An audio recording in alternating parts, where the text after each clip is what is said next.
Hello दोस्तों, मेरा नाम जयप्रकाश है। आप देख रहे हैं आपका अपना YouTube channel data as you word. Pivot table के लास्ट सेशन में हमने सीखा था कि पाइवट टेबल किस तरह से बनाई जाती है। पिछले ट्यूटोरियल में हमने एक सिंपल पाइवट टेबल बनाना सीखी थी, किस तरह से क्रिएट की जाती है, किस तरह से ट्रांसफ़र की जाती है और किस तरह से डिलीट की जा सकती है। उसमें डेटा किस तरह से इंसर्ट किए जाते हैं और उसमें फ़िल्टर किस तरह से लगाए जाते हैं। आज के सेशन में हम थोड़ा सा एडवांस लेवल पे सीखेंगे और एडवांस लेवल में डेट टाइप का जो डेटा होता है हम उसका यूज करके पाइवट टेबल बनाएंगे, क्योंकि एमआईएस रिपोर्ट बनाते समय, डेटा एनालाइज करते समय पाइवट टेबल का यूज किया जाता है। डेटा एनालिस्ट की फील्ड में इस पाइवट टेबल का काफी यूज होता है, क्योंकि date wise, year wise, month wise, quarterly, weekly और डेली रिपोर्ट अक्सर बनाना पड़ती है हमें, और इस वजह से हम डेट वाले जो डेटा टाइप होता है उसमें हम किस तरह से पाइवट टेबल बनाते हैं और केपीआई बनाते हैं या फिर एमआईएस रिपोर्ट बनाते हैं, आज हम इसके बारे में सीखेंगे।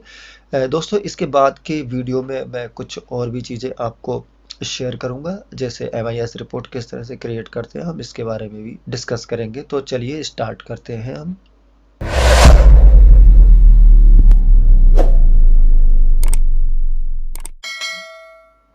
दोस्तों, ये मेरे पास ग्लोबल सुपर स्टोर का एक सैंपल डेटा है और काफ़ी बड़ा बिग डेटा है। तो यहाँ पर 51,290 रोज में डेटा है।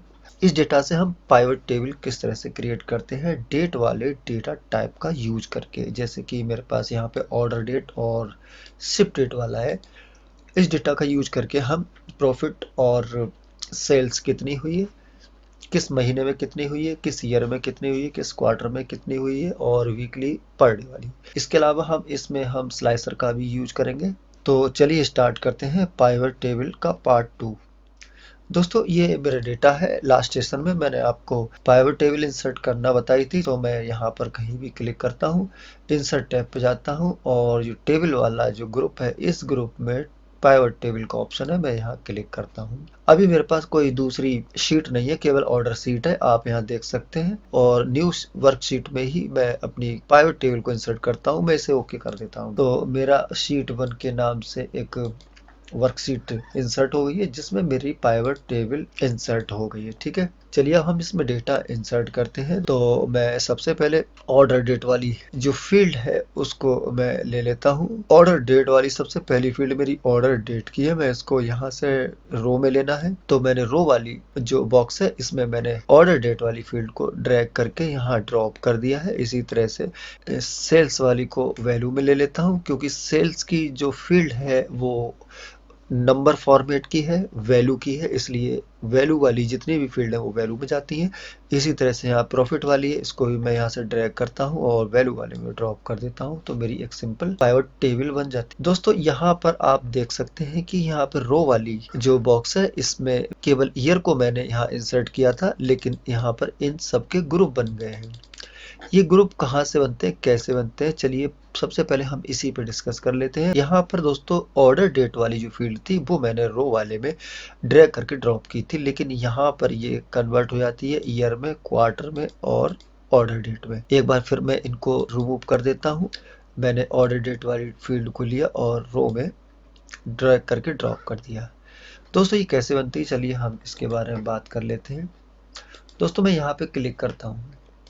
यहाँ पर जैसे ही राइट क्लिक करता हूँ तो यहाँ काफ़ी सारे ऑप्शन मिलते हैं और इनमें एक ग्रुप होता है, अनग्रुप होता है। दोस्तों, अभी आप देख सकते हैं कि जो फील्ड मैंने अभी इंसर्ट की थी उस तरह का डेटा टाइप यहाँ पर नहीं है, क्योंकि ये जो मैंने इंसर्ट की थी वो ऑर्डर डेट वाली है। यदि मैं ऑर्डर की सीट पर जाता हूँ, क्लिक करता हूँ, जो ऑर्डर डेट वाली फील्ड है आप देख सकते हैं वो डेट फॉर्मेट में है।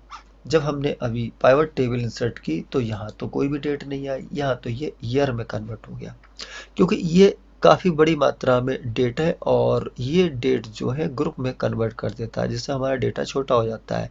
ये ईयरली डेटा में कन्वर्ट हो गया है। मैं यहाँ पे इस पर राइट क्लिक करता हूँ और इसको अनग्रुप कर देता हूँ। दोस्तों, जैसे ही हम इसे अनग्रुप करते हैं तो यहाँ पर हमारी एक्चुअल डेट जो हमारे ऑर्डर वाली शीट में थी वो यहाँ पर आ जाती है। लेकिन दोस्तों, मेरा काम इस डेट से नहीं चलना है, क्योंकि मुझे रिपोर्ट बनाना है मंथली, ईयरली, वीकली, डेली और क्वार्टरली रिपोर्ट बनाना है, तो इस डेटा से मेरा काम नहीं चलेगा। इसलिए इस डेटा का मुझे ग्रुप ही चाहिए। मैं इसे कंट्रोल जेड दबा के अंडू कर देता हूँ। यहाँ रो वाले कॉलम में जो ग्रुप बना है वो हम यहाँ से चेक कर सकते हैं। यहाँ पे ग्रुप का ऑप्शन है, यहाँ जैसे क्लिक करते हैं तो यहाँ पर आप देख सकते हैं कि यहाँ पर ये ग्रुप बना हुआ है।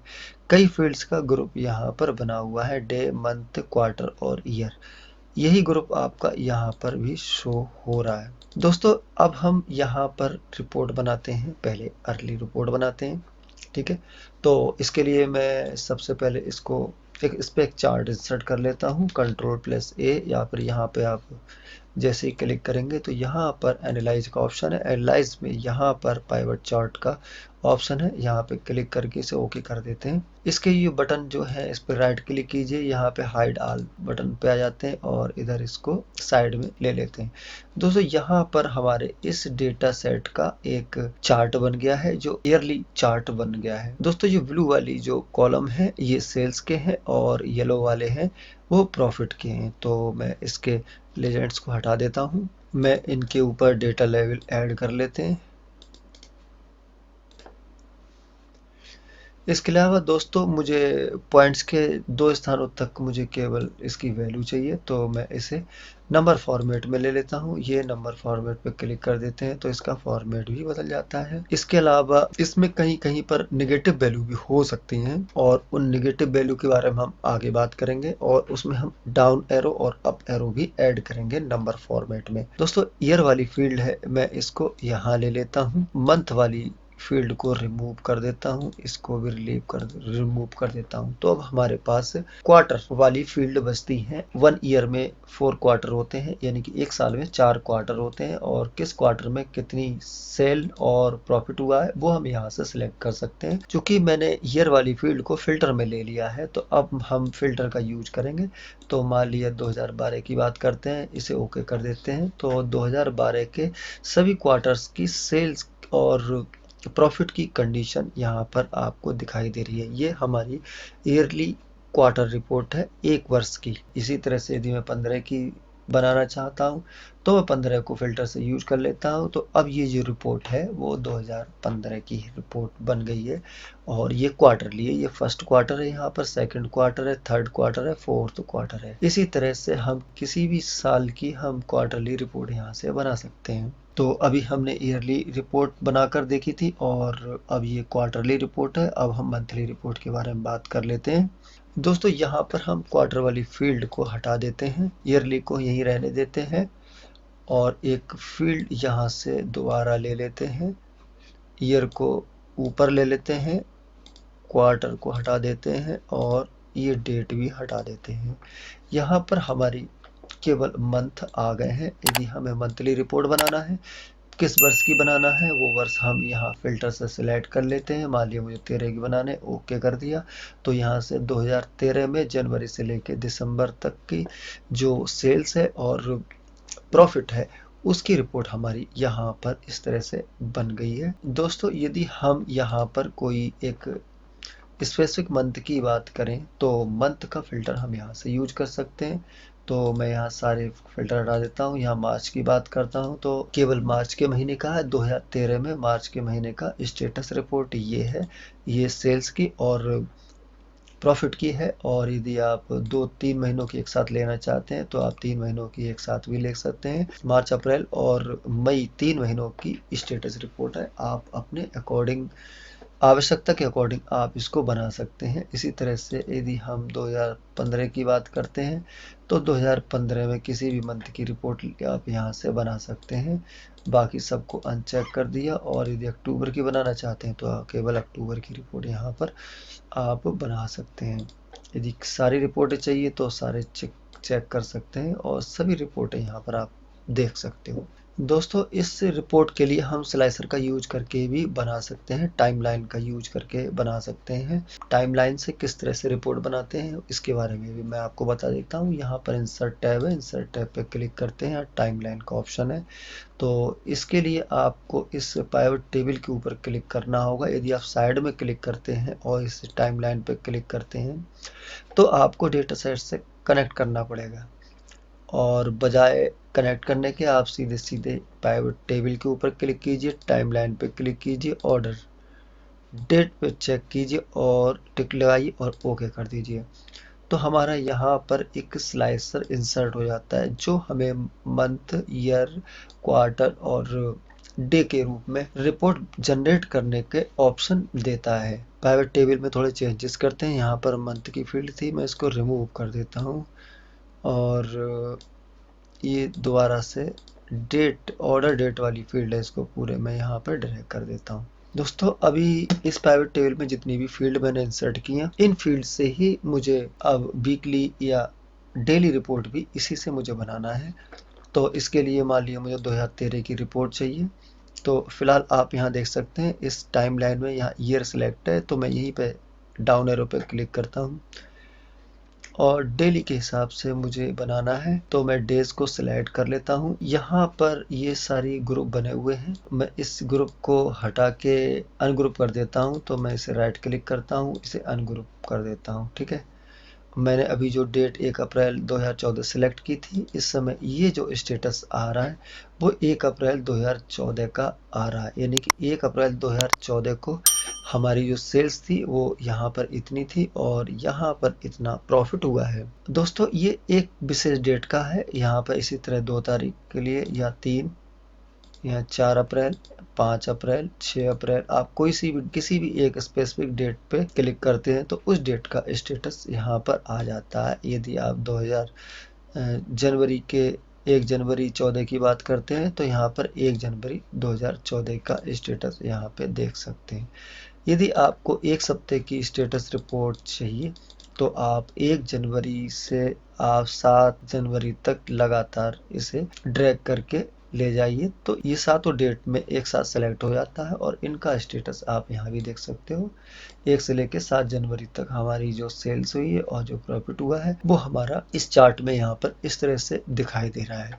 तो दोस्तों हम स्लाइसर का भी यूज करके हम अपनी स्टेटस रिपोर्ट बना सकते हैं और पाइवट टेबल में इसका भी यूज कर सकते हैं। MIS में अक्सर इसकी आवश्यकता होती है। तो दोस्तों आज हमने डेली, वीकली, क्वार्टरली, मंथली और ईयरली रिपोर्ट किस तरह से डेट वाले डेटा के टाइप का यूज करके बना सकते हैं, हमने आप इसके बारे में सीखा है। दोस्तों कभी कभी इस डेटा में नेगेटिव वैल्यू भी होती है। मान लिया कहीं पर मुझे लाभ नहीं हुआ है, वहाँ नेगेटिव वैल्यू है, तो उस नेगेटिव वैल्यू में हम किस तरह से डाउन एरो और अप एरो यूज करते हैं, हम इसके बारे में सीखेंगे। दोस्तों मैंने अभी चेक किया है 8 जनवरी की जो टोटल है वो नेगेटिव वैल्यू में प्रॉफिट जा रहा है, यानी कि इस 8 से लेके यहाँ 8 तक टोटल यदि हम काउंट करते हैं तो हमारा जो प्रॉफिट है यहाँ पर ये काफ़ी नेगेटिव वैल्यू है, यानी कि लॉस में जा रहा है। तो ये आप देख सकते हो, मैंने अभी सिलेक्शन यहाँ से किया है, केवल 8 जनवरी की बात करते हैं यहाँ पर। तो 8 जनवरी यहाँ पर ये है। अब दोस्तों यहाँ पर मैं एक एरो का यूज करूँगा, एक डाउन एरो और अप एरो। तो ये कैसे यूज करेंगे, तो यहाँ पर राइट क्लिक करते हैं चार्ट पे, यहाँ फॉर्मेट डेटा लेवल्स का ऑप्शन है। यहाँ पर हम सबसे नीचे नंबर का ऑप्शन है, नंबर कैटेगरी और फॉर्मेट कोड है, तो मैं इसे सिलेक्ट करके डिलीट कर देता हूँ। चलिए दोस्तों मैं यहाँ पर इसको जूम कर लेता हूँ और आप देख सकते हो कि यहाँ पर मैं Alt+3 0 प्रेस करता हूँ तो एक अप एरो बनता है, 0 लगा लेते हैं, यहाँ पे स्पेस दे देते हैं, डॉट लगाते हैं, 2 डबल 0 लगा देते हैं, फिर यहाँ पर एक कॉलन लगा लेते हैं, स्क्वायर ब्रैकेट के अंदर रेड टाइप करते हैं, बाहर आते हैं और यहाँ पर हम स्पेस देते हैं, Alt+3 1 प्रेस करते हैं, डाउन एरो आ जाता है, स्पेस देते हैं, डॉट लगा के 2 0 लगा लेते हैं और इसे ऐड पे क्लिक कर देते हैं। ऐड पे क्लिक करने के बाद तो यहाँ पर हमारा रेड कलर का आ जाता है, नेगेटिव वैल्यू जितनी भी होंगी वो रेड कलर में डाउन एरो के रूप में आती हैं। अभी मैंने केवल प्रॉफिट वाला डेटा लेवल था उसे सिलेक्ट किया था। अब मैं इस सेल्स वाले पे राइट क्लिक करता हूँ और इसके भी फॉर्मेट कर लेते हैं। हम यहाँ जनरल को हटा देते हैं, यहाँ क्लिक करते हैं, Alt+3 30 प्रेस करते हैं और स्पेस देते हैं, डॉट लगा के 2 0 लगा लेते हैं। पहले की तरह स्क्वायर ब्रैकेट के अंदर रेड टाइप करते हैं, बाहर आते हैं, Alt+3 1 प्रेस करते हैं, स्पेस देके डॉट लगाते हैं, 2 0 टाइप करते हैं और ऐड पे आ जाते हैं। आप यहाँ देख सकते हो यहाँ पर भी हमारी अप एरो लग गया है, अप एरो यहाँ पर भी आ गया है। तो जब भी नेगेटिव वैल्यू आएगी तो ये डाउन एरो और रेड कलर में हो जाएगा। अब देखिए दोनों की दोनों यहाँ पे ब्लैक कलर में है, यानी कि दोनों ही पॉजिटिव वैल्यू है। ये भी पॉजिटिव, ये नेगेटिव वैल्यू है। तो ये जैसे नेगेटिव वैल्यू आती है तो ये डाउन एरो हो जाता है, ये पहचान हो जाती है। आप इस तरह से चार्ट में यूज कर सकते हैं इसको। दोस्तों मुझे उम्मीद है अब आप daily, weekly, quarterly, monthly, yearly report आप MIS रिपोर्ट पाइवट टेबल का यूज करके आप बना सकते हैं। मैंने इस पाइवट टेबल के आज के सेशन में डेट वाले डेटा का यूज किया था, जो काफ़ी बड़ी मात्रा में डेटा था, और इस डेटा का यूज करके मैंने आपको जो पाइवट टेबल बनाना सिखाई है। उम्मीद है कि आपको ज़रूर समझ में आई होगी। और यदि आपको वीडियो पसंद आया हो, आपको अच्छी तरह से समझ में आया हो, तो आप वीडियो को लाइक कीजिए, शेयर कीजिए, कमेंट कीजिए। और मैं अपने वीडियो काफ़ी मेहनत करके बनाता हूँ, इसलिए मेरी आपसे एक हम्बल रिक्वेस्ट है, मुझे सपोर्ट कीजिए और मेरे चैनल को सब्सक्राइब ज़रूर कीजिए।